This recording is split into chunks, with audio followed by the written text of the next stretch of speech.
Yes. ఈ రోజున ACB కార్యాలయంలో ఫార్ములా ఈ కార్ రేస్‌కు సంబంధించినటువంటి విచారణ జరగనుంది. సో, జరగనున్నటువంటి ఈ నేపథ్యంలో కేటీఆర్ కూడా ఈ యొక్క కేసులో భాగంగానే ఈ యొక్క విచారణకు హాజరైనటువంటి సందర్భం కూడా ఉంది. కానీ పోలీసులు మాత్రం కేవలం కేటీఆర్ ఒక్కరిని మాత్రమే లోపలికి అనుమతిస్తారు ఏసీబీ ఆఫీస్‌లోకి అని కూడా చెప్పినటువంటి సందర్భం కూడా ఉంది.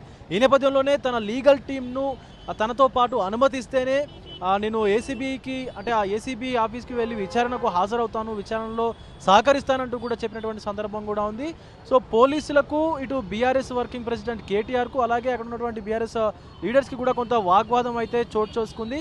ఈ యొక్క వాగ్వాదం నేపథ్యంలోనే కేవలం నేను ఒక్కడిని మాత్రం ఖచ్చితంగా లోపలికి వెళ్ళను, విచారణకైతే సహకరించలేనటువంటి తెగేసి చెప్పినటువంటి సందర్భం కూడా ఉంది కేటీఆర్.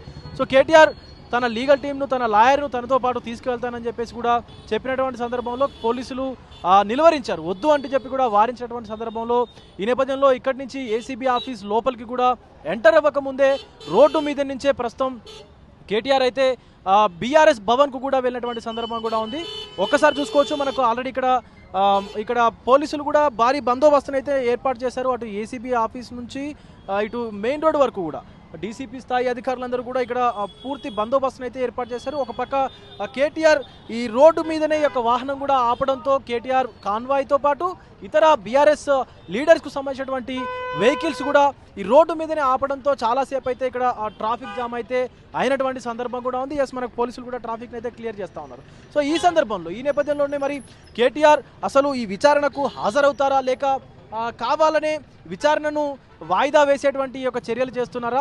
ఇప్పుడు విచారణకైతే హాజరు కాలేదు కాబట్టి ఏసీబీ తదుపరి నిర్ణయం ఏం తీసుకోనున్నది అంటే ఖచ్చితంగా కేటీఆర్ తప్పు ఉంది అని చెప్పేసి ఈ విచారణకు హాజరు కాకపోవడంతోనే దాన్ని గైర్హాజరైనటువంటి సందర్భం కూడా ఉంది కాబట్టి కేటీఆర్కు దీనిపైన కూడా నోటీసులు ఇచ్చేటువంటి అవకాశం కనిపిస్తూ ఉందని చెప్పేసి కూడా కొంతమంది అధికార వర్గాలు అయితే బలమైనటువంటి వాదనలు వినిపిస్తూ ఉన్నాయి. మరి వేచి చూడాల్సినటువంటి సందర్భం అయితే ఉంది. కేటీఆర్కు ఈ కేసులో అంటే ఇది కూడా విచారణకు గైర్హాజరవడం కూడా కొంత ప్రభుత్వ ఉల్లంఘన కూడా అవుతా ఉంది కాబట్టి సో, చట్టపరమైనటువంటి చర్యలు ఎలాంటివి ఎదుర్కోవాల్సి వస్తుందని చెప్పేసి కూడా ముందు తెలిసేటువంటి అవకాశం అయితే కనిపిస్తూ ఉంది. కెమెరామెన్ అజర్తో విజయ్ తొలివెలుగు, ఏసీబీ ఆఫీస్ నుంచి.